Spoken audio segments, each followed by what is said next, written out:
Hi everyone, in front of me I've got OnePlus 15 and let me share with you how to set the camera timer on this device.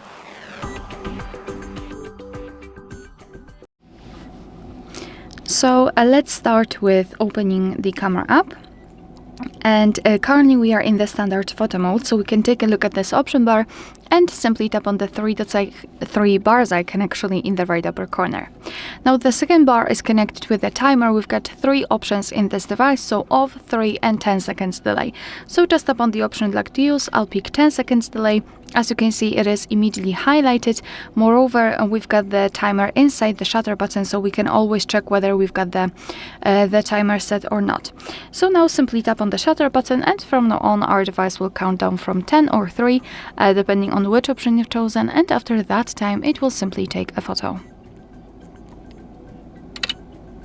Alright, and if you wish to turn it off, you have to tap on the 3 bars icon again and mark off. And from now on your device will take photos right after touching the shutter button.